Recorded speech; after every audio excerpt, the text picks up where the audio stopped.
Why does she look exactly like me? The entire dining room went silent. I was still holding the serving tray when Dr. Elias Marrow pushed his chair back and stood up slowly, staring directly at my face like he'd just seen a ghost. The glass in my hand slipped. It shattered across the marble floor.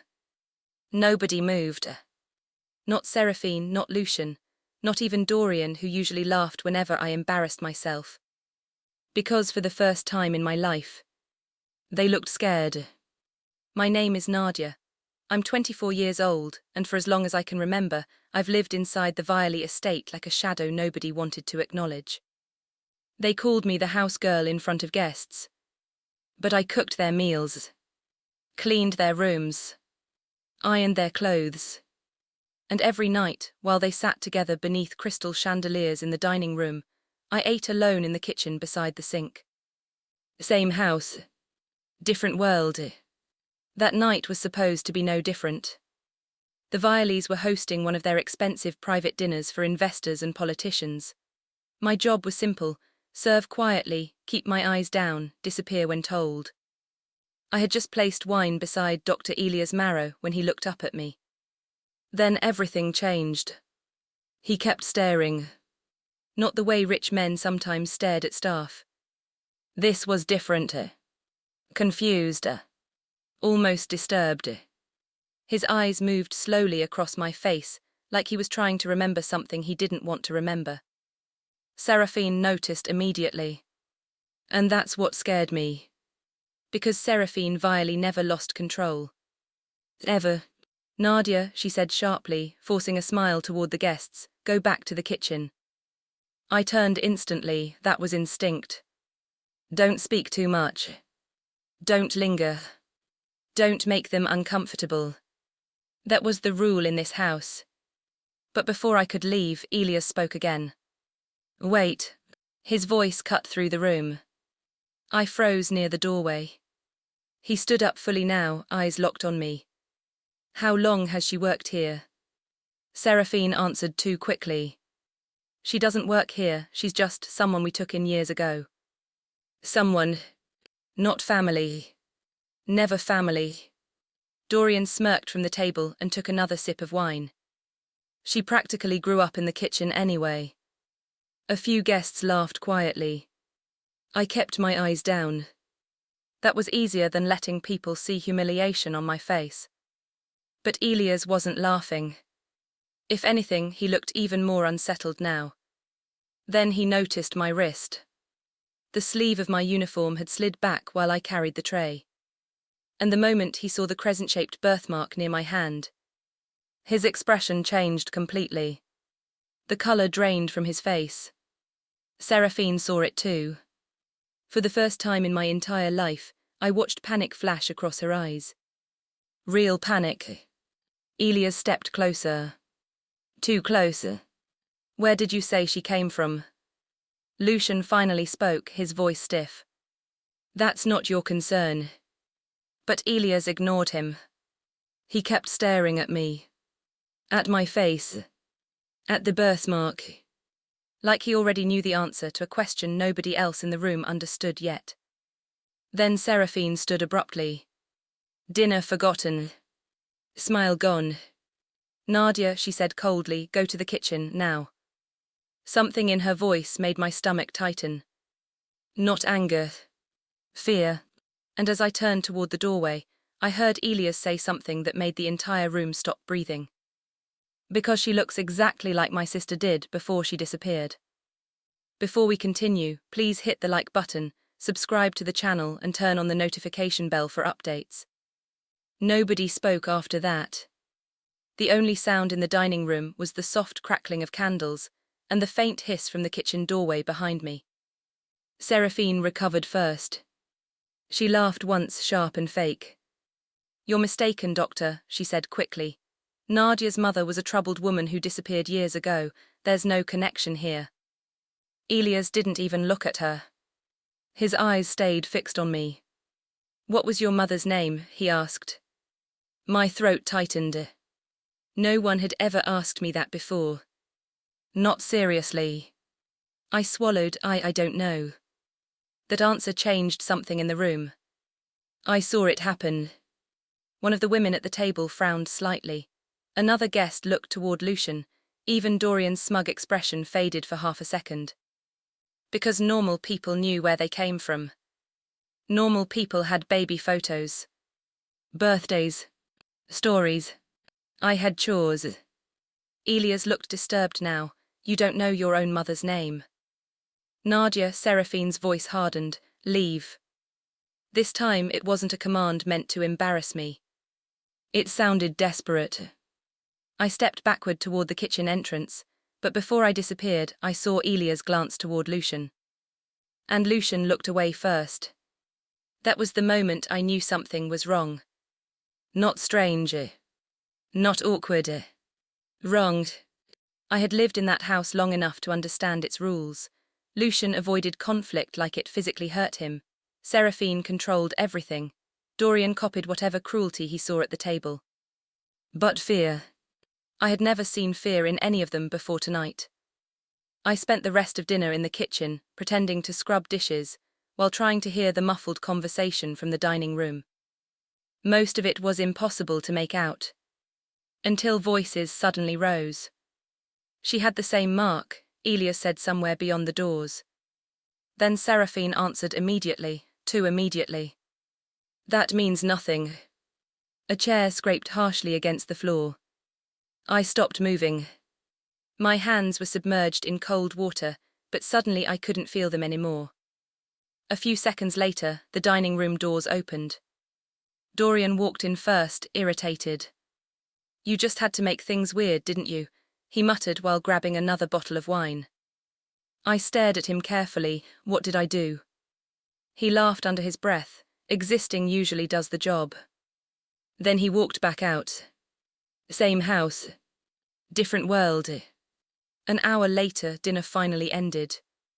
Guests collected coats near the front entrance while I cleaned the kitchen alone. That was normal too. They celebrated. I erased evidence they'd eaten. But tonight something felt different in the air. Heavy, unsteady. As if one wrong sentence had cracked open something that had been buried for years. I was stacking plates when I heard footsteps behind me. I turned and found Elias standing alone in the kitchen doorway. Not one of the Violeys with him. Just him. For a second, neither of us spoke. Then his eyes moved slowly around the kitchen. The small table beside the sink. My untouched dinner plate. The single chair. Understanding settled across his face in real time. You eat in here, he asked quietly. I forced a small shrug. It's not a big deal. But the look he gave me said he knew that was a lie. And before I could stop him, Elias asked the question nobody in that house had ever dared ask out loud. Nadia, what exactly are you to this family? What exactly are you to this family? The question stayed suspended between us, while the kitchen clock ticked softly above the stove. I opened my mouth. Then closed it again. Because I didn't actually know how to answer. For 24 years, the Violeys had made sure of that. I live here, I said carefully. Elias kept watching me. That's not what I asked. Behind him, I could hear faint laughter from the front hall as the remaining guests prepared to leave. Expensive coats, polite smiles, crystal glasses clinking somewhere in the distance. Meanwhile, I was standing in an apron with soap still dripping from my hands. Separate worlds inside the same house. I help around the estate, I said quietly.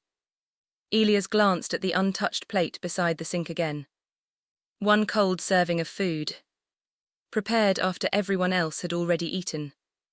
Your family, he asked. I hesitated too long. And that hesitation answered him. Before either of us could speak again, Seraphine's voice sliced through the hallway. Nadia. Sharp. Controlled. Dangerously calm.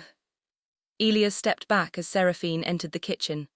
Her expression was perfectly composed again, but I noticed the tightness around her eyes. The panic from earlier hadn't disappeared. It had just gone underground. I believe our guest was leaving, she said smoothly. Elias didn't move. I'd actually like to continue this conversation. No, Seraphine replied immediately. The temperature in the room seemed to drop.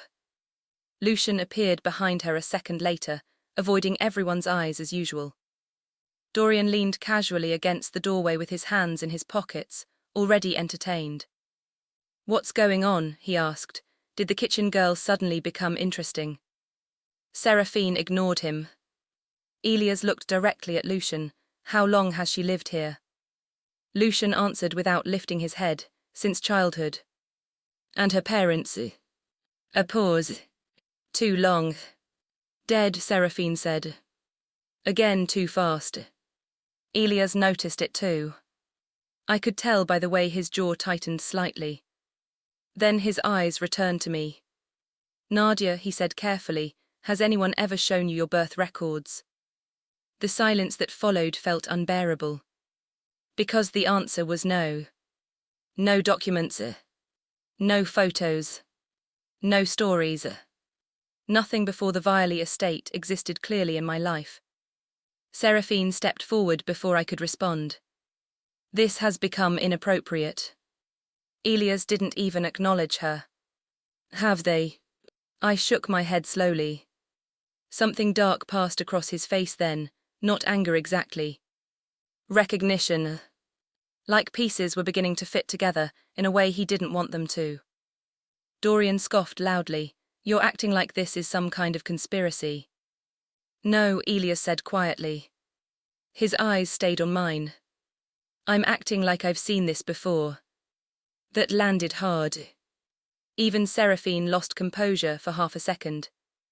Lucian finally looked up sharply. "That's enough." But Elias reached into his coat pocket and pulled out his phone. "Tell me her mother's name." Seraphine crossed her arms immediately. "We already told you." "You told me she disappeared," Elias interrupted. "You didn't tell me her name." Nobody answered. Not Seraphine. Not Lucian. Not even Dorian now. And suddenly I realized something horrifying. They all knew. Every single one of them knew something about me that I didn't. Elias looked directly at me again. "What were you told?" My throat tightened. "That my mother worked here," I admitted softly, "and that she left after I was born." "And your father?" I gave a humorless laugh before I could stop myself. There was never a father in the story. The room went still again. Then Elias asked the question carefully. "What did they tell you happened to your mother?" I swallowed hard. That she made bad choices. The moment the words left my mouth, Seraphine turned away. Not dramatically. Not guiltily. Just briefly. But it was enough. Elias noticed. So did I. And for the first time in my life, I started wondering if every story I'd been raised on had been manufactured. Seraphine suddenly straightened. "This conversation is over." She turned to me coldly. "Clean the kitchen and go upstairs." Then she walked out. Lucian followed immediately. Dorian lingered behind with an amused smile. "You should enjoy this while it lasts," he told me quietly. "People lose interest in strays pretty quickly." Then he left too. The kitchen fell silent. Elias stayed. For several seconds, neither of us spoke. Then he asked softly, "How old are you?" 24. His expression darkened immediately. Like the number confirmed something. "You said your sister disappeared," I asked carefully. He nodded slowly. 25 years ago. A knot tightened in my stomach. Elias sat down at the small kitchen table without asking permission, still looking unsettled. "My sister's name was Celeste," he said. "She worked briefly for the Viley family when she was younger." I stared at him. "She disappeared while pregnant." The air left my lungs. He continued carefully, watching my reaction. "The Vileys claimed she stole money and ran away before the child was born." Every hair on my arm stood up. Because that story sounded familiar.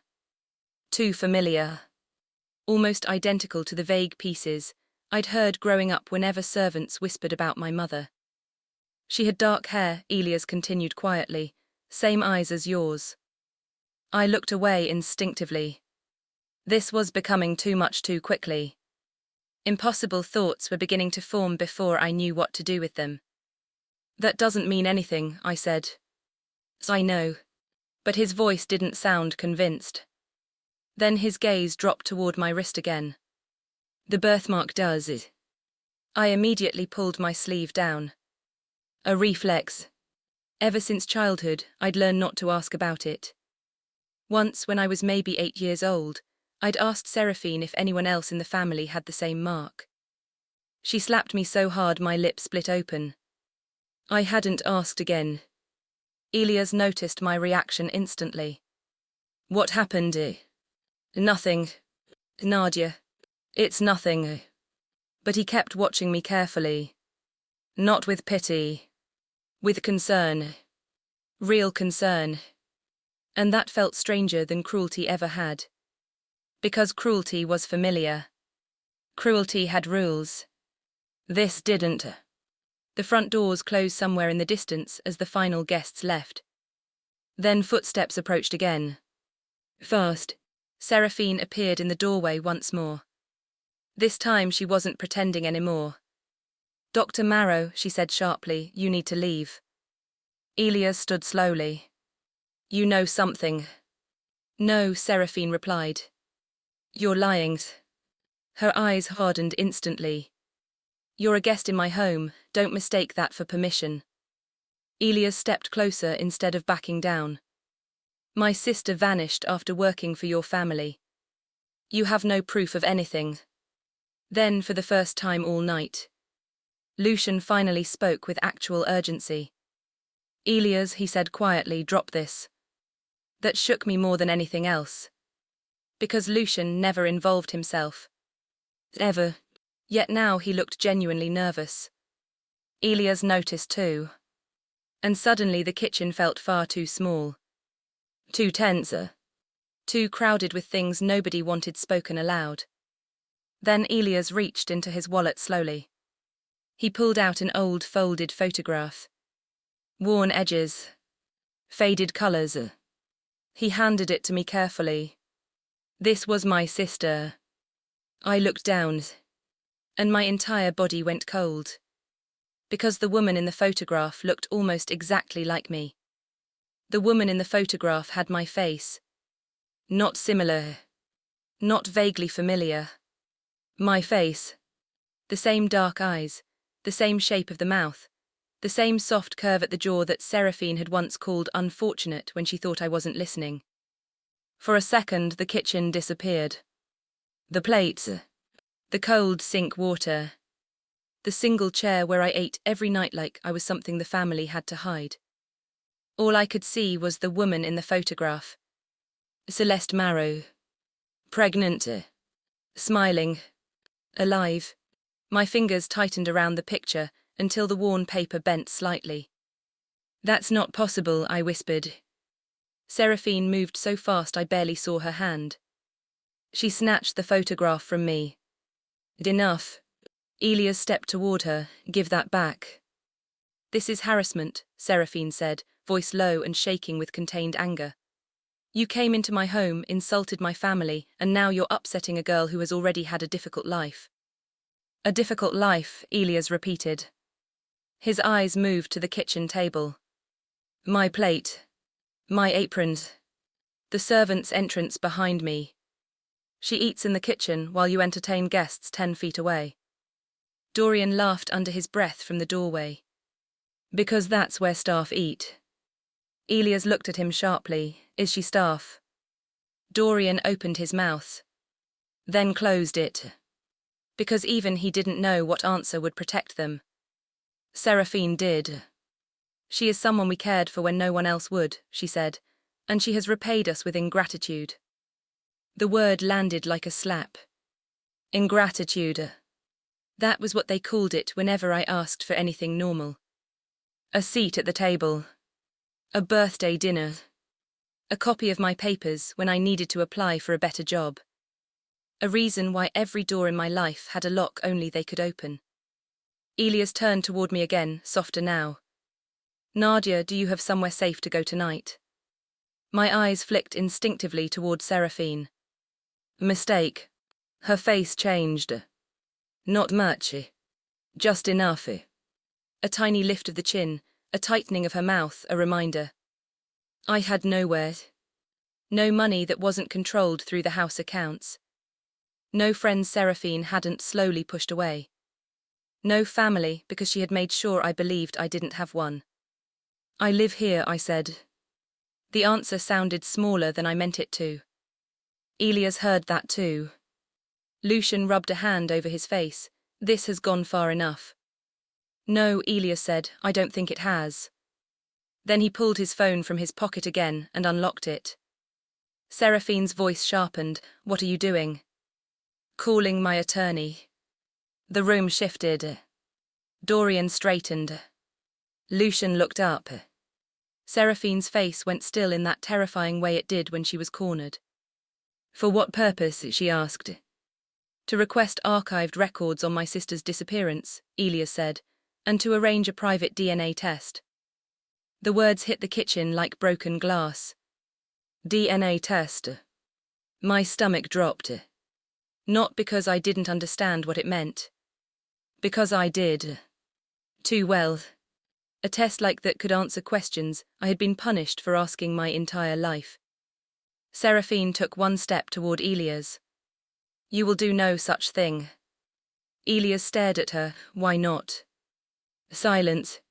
That one simple question did more damage than any accusation. Why not? If there was nothing to hide, why did she look ready to tear the phone from his hand?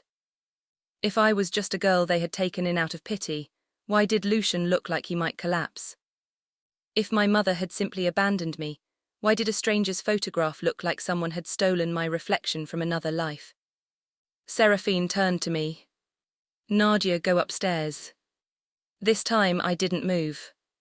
The room felt it. I felt it. That tiny disobedience was the loudest thing I had ever done. Dorian's eyebrows rose. Lucian whispered, Nadia. But I kept staring at Seraphine. Was my mother's name Celeste? The question left my mouth before fear could stop it. Seraphine's expression hardened instantly. No, too quick. Too clean. Too practiced. Elias said quietly, you didn't even think about it. She turned on him, get out. Not without my photograph. You brought emotional poison into my home. No, Elias said, I brought a picture, you panicked. Lucian suddenly moved between them. His voice was low, Elias, please. That word startled me. Please. Not angry. Not offended. Afraid. Elias looked at him slowly. You knew Celeste. Lucian didn't answer. But his silence was an answer. I looked at him. The man who had lived in the same house as me for my entire life. The man who passed me in hallways without seeing me. The man who sat at the head of the table while I ate alone under fluorescent lights. You knew my mother, I asked. Lucian flinched. Actually flinched. Seraphine snapped, she was not your mother. The moment she said it, everyone froze. Even she seemed to realize what had slipped out. My pulse began pounding in my ears. What? Seraphine's mouth tightened. I mean you don't know that. But it was too late. The correction was clumsy. Desperate. Elias caught it immediately. You just said she was. Seraphine looked at him with open hatred. I had seen Seraphine angry before. Cold anger. Elegant anger. The kind that punished servants quietly and destroyed reputations over lunch. But this was different. This was raw. This was old. This was the kind of hatred that had roots. Lucian took a slow breath. Everyone needs to calm down. No, I said. My voice shook, but it came out louder than I expected. Everyone looked at me. I hated that my hands were trembling. I hated that I was still wearing an apron. I hated that I had spent the evening serving food to people who might have known more about my life than I did.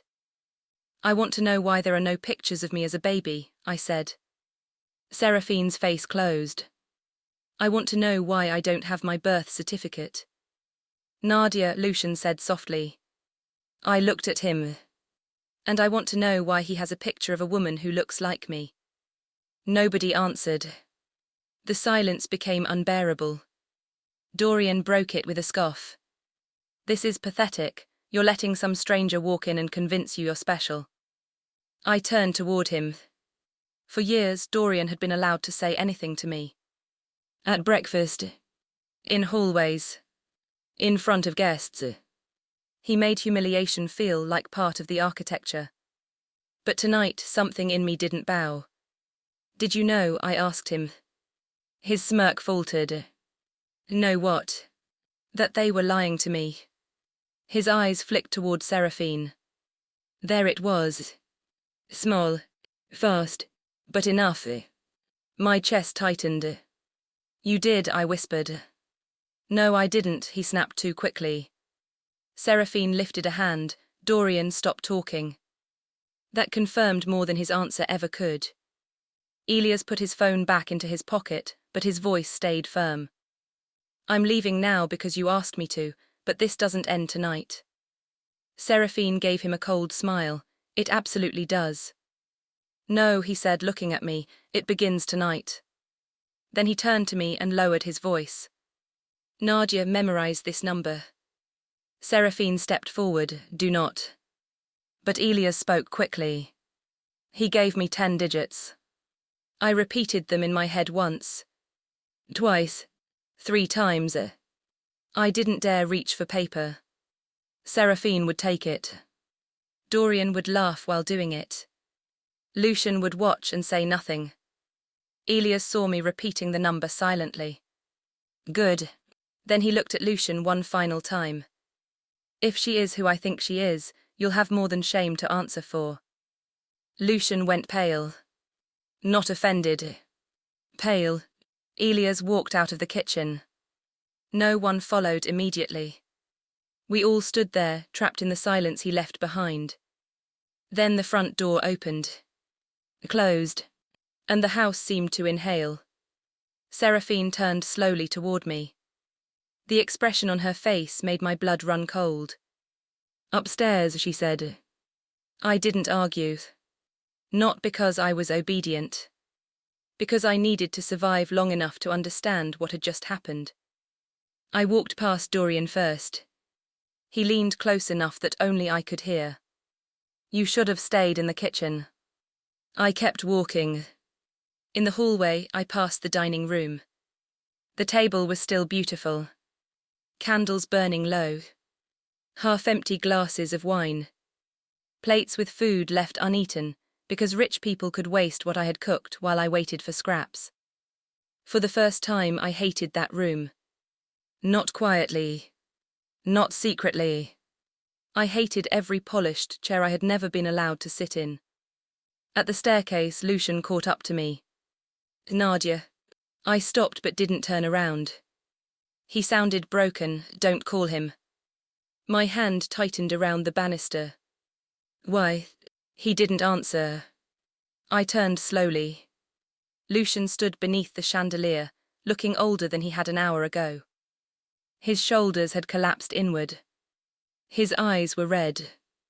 I'm asking you, he said, please don't. That word again. Please. All my life, Lucian had never pleaded with me for anything. He barely spoke to me unless Seraphine required it. Now he was begging. I looked down at him from the first step. You know who I am.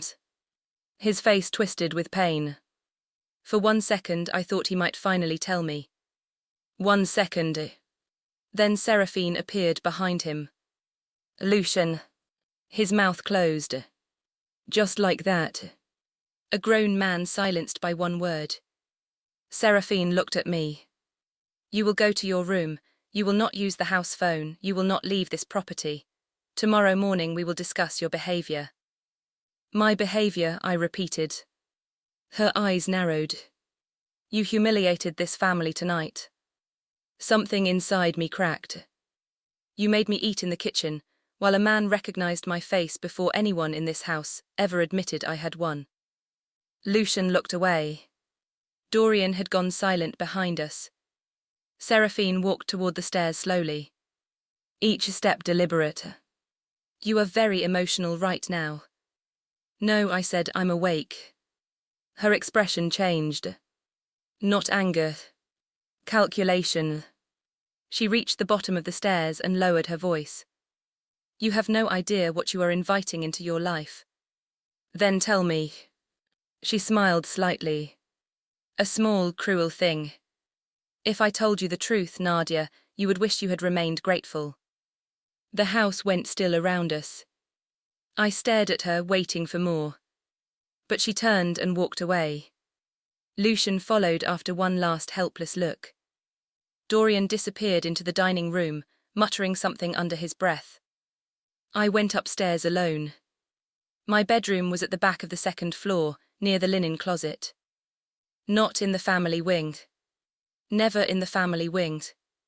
It had one narrow window facing the side garden, and a lock that only worked from the outside when Seraphine wanted it to. I closed the door and stood in the dark. The number Elias had given me burned in my mind.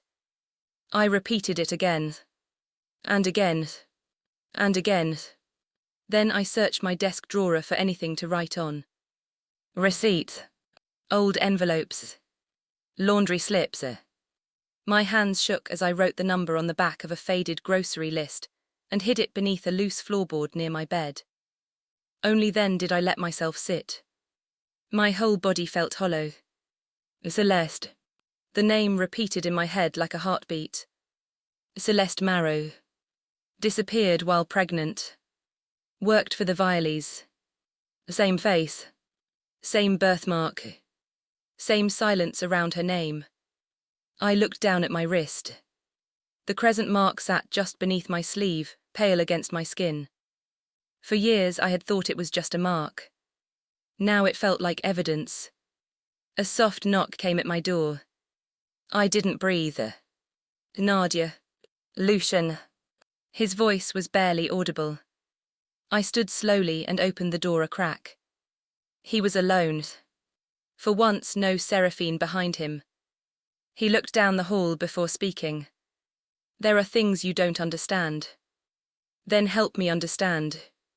His eyes filled with something I couldn't name. Regret, maybe. Or fear pretending to be regret. I should have done more, he whispered. My heart slammed once against my ribs. Maury about what? He swallowed. But before he could answer, another voice came from the end of the hall. What are you doing? Seraphine stood in the shadows near the staircase. Lucian stepped back immediately. His face closed again.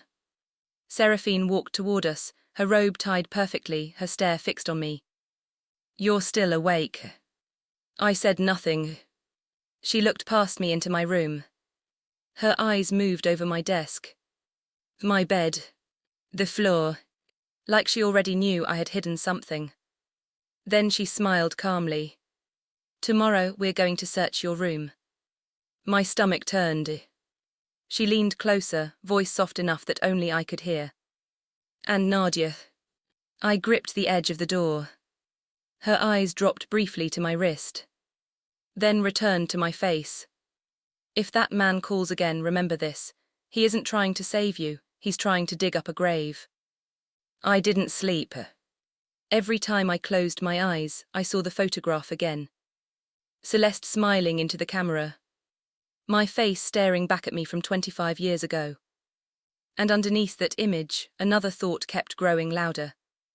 Lucian knew. By sunrise, the entire house felt different. Too quiet. Too careful. Like everyone inside, it was waiting for something to explode. I heard movement downstairs before I even got dressed. Voices, fast footsteps, cabinet doors opening and closing harder than necessary. Then a knock hit my bedroom door. Not gentle. 3 sharp strikes.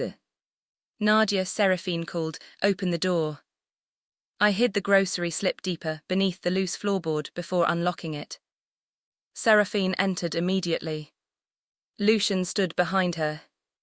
Dorian leaned against the wall outside with folded arms, watching like this was entertainment. Seraphine's gaze swept across the room.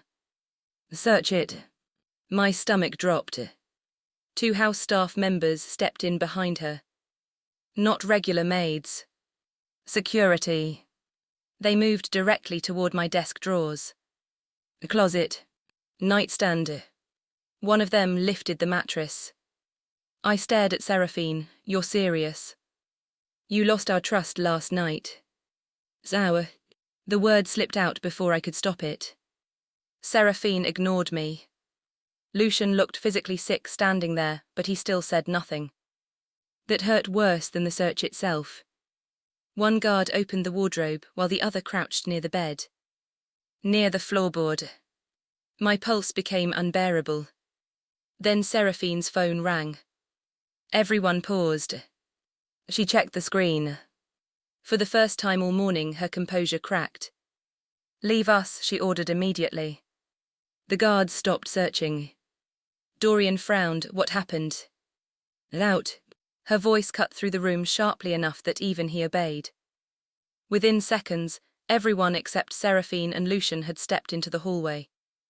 She answered the phone without taking her eyes off me. "Yes." Silence. Then her expression hardened further. "That's impossible." Lucian looked up quickly. Seraphine turned away slightly, lowering her voice. "No, you listened to me carefully. Those records were sealed years ago." My chest tightened. "Records?" Lucian stepped closer to her. "What records?" She covered the phone briefly. "Elia's hired an investigator." The room seemed to tilt. Seraphine continued listening, growing paler with every second. Finally she snapped, "Handle it," and ended the call. Lucian looked shaken. "What did they find?" She didn't answer immediately. That silence was enough. Something had gone wrong. Something she thought was buried had resurfaced. Then she looked directly at me. "You will not leave this property." I crossed my arms tightly. "You can't keep me here." Her smile was terrifyingly calm. "Nadia, legally, you don't even exist clearly enough to challenge me."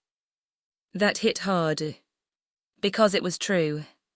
No identification beyond what the family arranged. No independent records. No proof of who I was before the estate. Every part of my life connected back to them. Control suddenly looked very different once you recognized it for what it was. Not care. Containment. Lucian rubbed both hands over his face. "Seraphine, this has gone too far." She turned on him instantly. "You should have thought about that 24 years ago." The room froze. So did I. Lucian's eyes shut briefly. And in that second I knew. Not fully. Not completely. But enough. 24 years ago. My age. My breathing became shallow. I stared at Lucian. "You knew my mother." He didn't answer. "You knew her." "Nadia. You knew her." His silence confirmed it. A horrible pressure built in my chest. Every memory inside this house started rearranging itself. The way Lucian sometimes stared too long before looking away. The guilt in his face during birthdays. The strange softness in his voice during the rare moments we were alone. Not kindness. Guilt. Dorian suddenly pushed back into the room. "There are reporters outside." Everyone turned toward him. "What?" Seraphine snapped. "Someone leaked the dinner story online." My stomach dropped. Dorian held up his phone. There it was. A blurry photo from last night. Me standing near the dining room doorway with the tray in my hands. The caption: "Wealthy socialite family accused of hiding servant girl with mysterious connection to missing woman." Thousands of comments already. Speculation spreading fast. Seraphine grabbed the phone violently. This is exactly what I warned you about. To who? I asked quietly. She looked at me like I was something poisonous. To everyone. A car door slammed outside. Then another. Dorian looked through the curtains. Someone's here. My pulse jumped immediately. Because somehow I already knew. Elias. The front doors opened downstairs before anyone could stop him. Voices echoed through the foyer. Then footsteps approached rapidly. Elias appeared in the hallway holding a folder thick with papers. He looked furious now. Not curious. Not uncertain. Furious. Seraphine stepped into the doorway. You are trespassing. I have documents. Lucian went pale immediately. Elias looked directly at me. Nadia, your mother didn't abandon you. The hallway went dead silent. I felt my knees weaken. What? Elias opened the folder carefully. Celeste Marrow died 3 days after giving birth. Everything inside me stopped. No sound. No breath. Nothing. Seraphine spoke instantly. That's a lie. No, Elias said coldly. The lies came afterward. He pulled out copies of hospital records. Cause of death was altered twice. Original documents disappeared. Witness statements vanished. Staff were paid off. Lucian whispered, "Oh God." I stared at him. You knew? No. But the hesitation destroyed him. Elias saw it too. You absolutely knew something. Lucian looked trapped now. Like a man who had spent decades holding a collapsing wall together with his bare hands. I didn't know she died, he said weakly. That sentence changed everything. Because it wasn't denial. It was partial confession. The hallway became unbearably still. I looked at him carefully. You knew her. He closed his eyes. Yes. Dorian stared between us in confusion. What is happening? Nobody answered him. Elias stepped closer to Lucian. Tell her. Lucian shook his head immediately. Tell her now. Seraphine's voice turned razor-sharp. Don't you dare. Lucian looked between both of them like he was drowning. Then his eyes landed on me. And for the first time in my life, he looked directly at me without distance. Without avoidance. Without pretending I was invisible. Just guilt. Raw guilt. I loved her, he whispered. The words hit like a physical blow. My vision blurred. Seraphine laughed once. Cold. Disgusted. There it is. Dorian stared at his father, who? Lucian swallowed hard. Celeste. My legs nearly gave out. Elias stepped in before the silence consumed the room. Lucian had an affair with my sister. Dorian looked horrified now. No. Seraphine's expression became viciously calm. She trapped him. Elias snapped toward her. She was 22. She was a liar. She was pregnant. She was a mistake. That word echoed through the hallway. Mistake. Suddenly, every insult Seraphine had ever thrown at me sounded different. Not random cruelty. Resentment. I looked at Lucian again. You're my father. He broke. Not dramatically. Quietly. His shoulders collapsed inward, as if he had spent 24 years waiting for this sentence. Tears filled his eyes. And he nodded. I felt sick. Actually sick. The walls of the hallway suddenly seemed too close. Every memory inside this house turned unbearable all at once. He knew. Every dinner. Every holiday. Every moment I stood serving food while they sat together at the table. He knew. You watched them treat me like that. My voice cracked. Lucian opened his mouth but no words came out. Because there weren't any. Dorian backed away slowly, stunned. No, that's not possible. But deep down, he already believed it. You could see it happening on his face. The years of strange behavior finally connecting. The way Seraphine hated me too personally. The way Lucian could never meet my eyes. The way I looked nothing like the rest of them. Elias pulled another document from the folder. There's more. Seraphine stiffened. Elias looked directly at me. There was never an adoption. I stared at him. What? She was taken from the hospital under private instruction after Celeste died. The air vanished from the room. Lucian whispered no. Elias turned toward him sharply. You didn't know that part. Lucian looked horrified. Actually horrified. Seraphine finally spoke. She would have ruined everything. Nobody moved. Nobody breathed. And then she said the sentence that changed the entire house forever. So I fixed it. Nobody spoke after that. The hallway stood frozen around Seraphine's words. So I fixed it. Not emotional. Not apologetic. Just matter of fact. Like she was discussing a financial problem she had solved years ago instead of a human life she had stolen. I stared at her, waiting for some sign that she understood how horrifying that sounded. There was none. Elias stepped forward slowly. You forged custody documents. Seraphine didn't answer. You erased her identity. Still nothing. Lucian looked like he might collapse completely. You told me the baby was gone, he whispered. Seraphine finally turned toward him. And what would you have done if I hadn't? Lucian said nothing. Because she already knew the answer. Nothing. That was the ugliest part of all of this. Not just what Seraphine did. What everyone else allowed. I looked at Lucian carefully. This man had watched me carry plates past him for 24 years. Watched me stand behind chairs while guests praised his family. Watched me disappear into the kitchen every night, while Dorian sat at the table that should have had room for me too. And he said nothing. Not once. Elias opened the folder again. There's more evidence coming. Seraphine crossed her arms. From who? A nurse from St. Vale Hospital. That finally shook her. Just slightly. But enough. She remembers Celeste begging to keep her child before she died. My chest tightened painfully. Elias continued.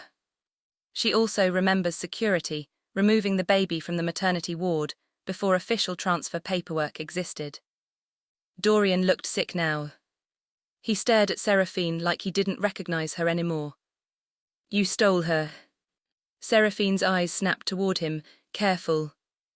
No, Dorian said, backing away slightly. No, this is insane. Lucian suddenly sat down heavily against the hallway bench, his face pale. She told me the child had been sent away, he said weakly. She said there was paperwork, she said. She said what you needed to hear, Elias interrupted coldly. That landed hard because it was true. Lucian had spent decades hiding behind weakness. Seraphine may have built the lie, but Lucian lived comfortably inside it. I looked at him. You knew I was yours. His eyes filled immediately. Yes. The word shattered something in me. Not because I hadn't suspected it anymore. Because hearing it out loud made every memory real. Every birthday where Dorian opened gifts while I cleaned wrapping paper. Every dinner where there was no seat for me. Every insult. Every order. Every moment I thought I deserved less because the people around me treated me like less. My own father had watched it happen.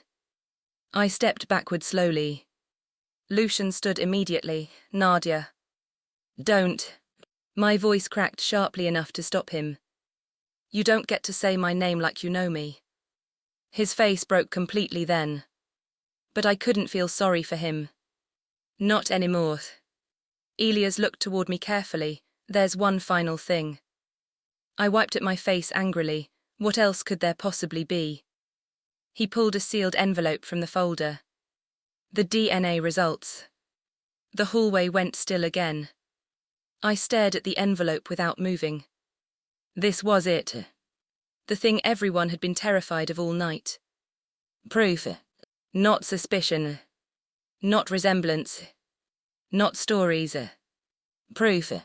Lucian looked like he couldn't breathe. Seraphine's jaw tightened. Dorian stared at the floor. Elias handed me the envelope directly. This belongs to you. My hands trembled opening it. The paper inside looked painfully ordinary. Just typed words. Percentages. Medical language. But one sentence stood out immediately.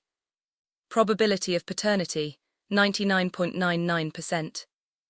Lucian Violi is the biological father of Nadia Marrow. Marrow, not Violi. For a second I forgot how to breathe. Marrow. My mother's name. My real names. Not the version they had constructed inside this house. The truth. Seraphine noticed immediately. You are not using that name publicly. I looked up slowly. Even now. Even after everything. She still thought she could control this. Elias spoke before I could. She already is. Seraphine laughed bitterly. You think society will embrace some scandal-born child? Better than they'll embrace a woman who stole one, Elias replied. That hit hard, because for the first time all morning, Seraphine looked uncertain. Not defeated, but aware. The walls protecting her reputation were beginning to crack. And outside the estate, reporters were already waiting. Phones started ringing almost immediately afterward. Lawyers, board members, journalists, one after another. The Violi name spread across headlines before noon. Missing woman case connected to elite family. DNA test, EXPOSESDCADS long secret. Heiress raised as servant inside family estate. The house became chaos. Security rushed through hallways. Staff whispered in corners. Dorian locked himself in his office after smashing a glass against the wall downstairs. Lucian tried twice to speak to me privately. I refused both times. There was nothing left to hear. Not after 24 years. By afternoon, investigators arrived at the estate. Real investigators. Not private fixers hired by wealthy families. They requested documents. Medical records. Financial transfers. Household employment histories. One detective asked me quietly if I had ever been allowed to access my own identification freely. I almost laughed at how normal that question sounded. No, I answered. He wrote something down immediately. Another investigator questioned Seraphine in the library for nearly 2 hours. She remained calm, elegant, controlled. But I noticed something important. For the first time in my life, people interrupted her. Corrected her. Doubted her. Power looked very different once fear stopped protecting it. By evening, news crews had gathered outside the gates. Former hospital employees started coming forward anonymously. One admitted records had been altered under pressure. Another confirmed payments connected to the Violi legal office years earlier. The story kept growing. And every new detail made one thing painfully clear. This wasn't just family cruelty. It was a crime. Elias stayed beside me through all of it. Not forcing conversation. Not overwhelming me. Just there. Steady. At one point, he handed me a small stack of old photographs recovered from Celeste's apartment before it disappeared into evidence storage decades ago. In every picture, she was smiling. In every picture, she looked like me. There was one photograph in particular I couldn't stop staring at. Celeste sitting near a lake, visibly pregnant, one hand resting over her stomach. On the back, written in faded ink. For my daughter, I already love you more than anything. I broke completely after reading that. Not loudly. Quietly. The kind of crying that comes from grief arriving all at once after years of numbness. Because my mother hadn't abandoned me. She wanted me. All this time she wanted me. That truth hurt more than the lies somehow. Lucian found me later, that night sitting alone in the garden behind the estate. The same garden I had cleaned hundreds of times, without ever being allowed to enjoy it. He stopped several feet away. Careful. Like he already knew I would leave if he got too close. I loved your mother, he said softly. I kept staring ahead. You loved her enough to let me eat alone in the kitchen. His face folded inward painfully. I was weak. Yes, I said immediately. No hesitation. No comfort. Just truth. He nodded slowly. I thought keeping you close was better than losing you completely. I finally looked at him then. You didn't keep me close. That one sentence destroyed him more effectively than yelling ever could. He covered his face briefly. For the first time in my life, I saw him not as distant or powerful. Just cowardly. A man who traded his daughter for comfort and called it helplessness. I can't forgive you, I said quietly. He nodded once, tears in his eyes. I know. And for once, neither of us pretended otherwise. 3 days later, Seraphine Viley was formally charged with fraud, unlawful custody manipulation, and evidence tampering connected to the reopened investigation into Celeste Marrow's death.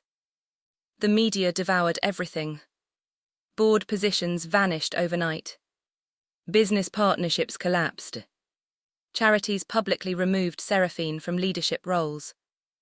People who once praised the Vileys suddenly acted like they had always suspected something dark beneath the surface. Dorian lost contracts tied to the family reputation almost immediately. He stopped speaking to everyone, including Seraphine. Lucian resigned from multiple organizations within a week.